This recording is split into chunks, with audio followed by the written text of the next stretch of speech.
So kita nyo yun, susukatin ho natin yung 2 into nito, no? So ito ay ilan, 1, ito na lang sa ano na to, 1, 5, 2.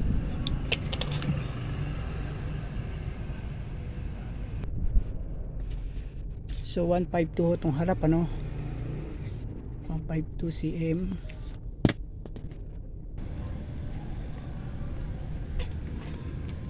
Ito naman ay 1,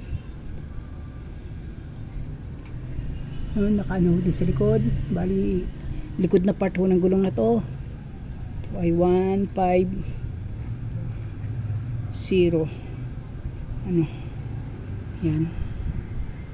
So 152 kanina, 150, so 2 cm ho yung difference niya, no? Medyo malaki.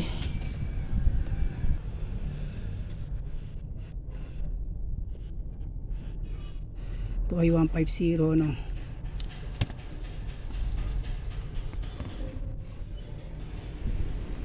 So kung 152 ho, tapos 150, nakabuka ho yung gulong, ano? Nakabuka siya ng ganun, ano? Nakabuka siya. Ngayon, tapos pag nagmamaneho po ako ng straight ho sa kalsada, ganito ho yung itsura ng manibela. Ano, nakaganon ho siya, yan. Nakatabingi ng ganon. Yan, nakaganon ho siya. Yan. So kailangan ho nating may straight, ano. Ngayon, sa paano ang paraan ho natin siya may straight? So ito, pag kinabig nyo ho ito ng pagganon, kinabig nyo ito ng pagganon straight na, ano, ang tendency ho nito, ito po ay kakabig pa kanan, ano, kakabig ko pa kanan. So para ho magpantay ho sila, maging parehong 152, tapos ito 151, naka-toe out ng konti, i-adjust nyo ho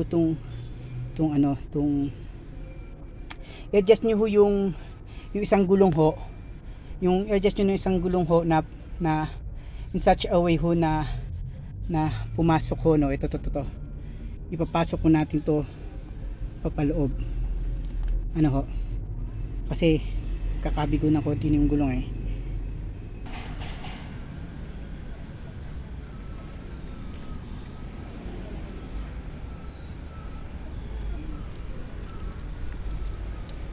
So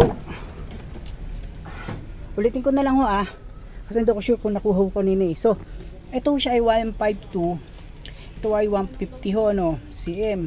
So ito yung front wheels, ito yung front side ng wheels, ito yung rear side ng wheels, ano. So ibig sabihin, no, medyo nakabuka ho ng ganun yung gulong ho, no, nakabuka ng ganun, ano, sa halip na pantay siyang ganun, nakabuka ng ganun, ano.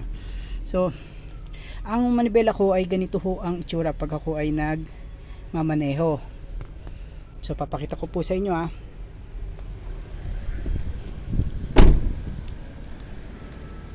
gagawin ko na one complete shot para hindi na ako nagpo-pose. So pag nagmamaneho po ako, ganyan po itsura niyan. So ganyan po ang itsura niya pagka nagda-drive ho ako sa highway ng mga 40 pataas, ano. So yan, ibig sabihin yan ang straight na takbo niya. So ang gulong niya ho ay syempre ho straight, ano. Straight yung gulong niya, no. Straight. So ikakabig natin ng konti ho, ng straight ho, ikakabig na ho natin sa kanan yung manibela para mag straight ho yung manibela. So yan, straight siya.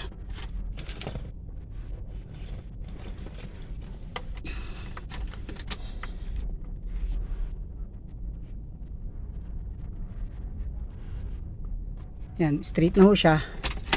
Kita nyo. So yung ang tendency ho niyan, since ito naman ho ay nakabuka, no, nakabuka ng konting gulong, so ito ho ay papasok papaloob, pumasok ko ng konti papaloob yon. So ito ho naman ho ay papapasukin natin papaloob, kasi ito sa ngayon nakalabas ng ganun, no. Kasi kung mapapansin nyo nga, ito ay nakabuka, no, 152. So i-adjust ho natin siya in such a way na maging 150 sila pareho, or 151. Naka-toe out lang siya ng konti, hindi ganyan kalaki na 2 cm, mga ganun kalaki ho yun, ano. So ang i-adjust nyo po ito is itong tire doon, oh. Hihigpitan nyo yan pag ganon para yung ito to pumasok po pa pag ganon, ano. So lalagyan nyo ng kontra.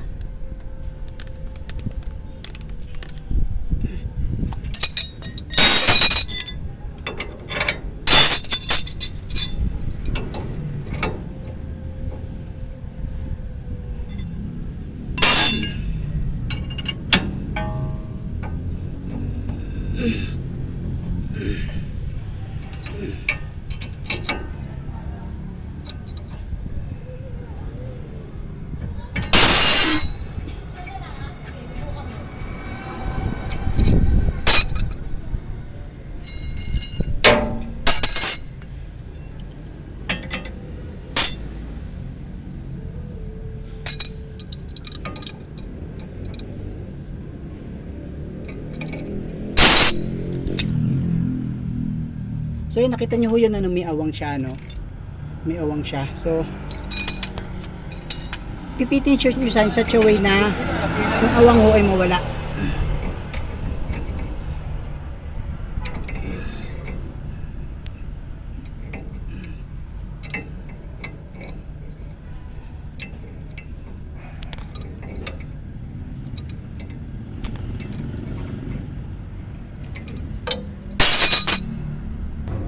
So kita nyo, ano, naipitan ko na, no. So wala na siyang awang, ano. Sige, naipitan ko siya. Ngayon saka nyo higpitan na yung lock natin, no.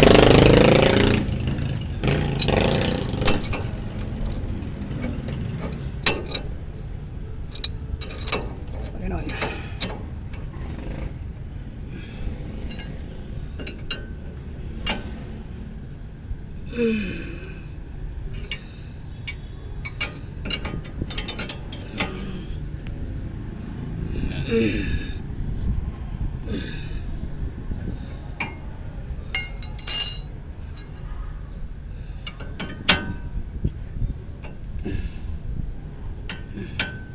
Yan, kontra. 1, 2, 3, go.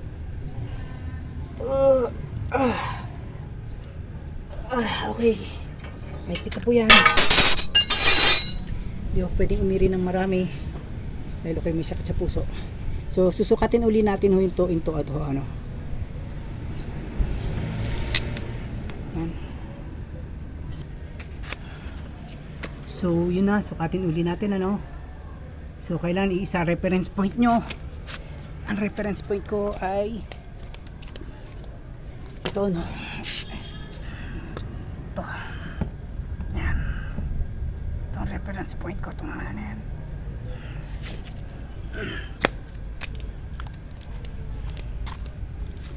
So sukatin natin dito 1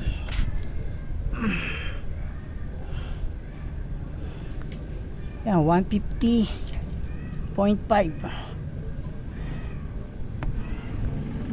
Ayan, ano. So 150.5.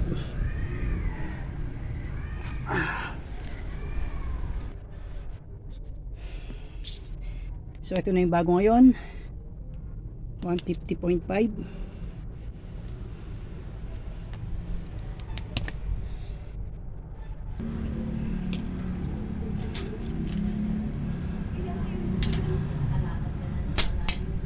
So yun, reference point uli. So ito ay 1, yan, 1, ilan, 151. Yan, nakatuot lang ng 0.5 cm, ano, 0.5. So ayan ho ang front nya, ay rear, itong rear, ito ang front, na hindi ito ang front, ano. So almost equal na po siya, ano. So kung titignan nyo, medyo diretso na ho yan.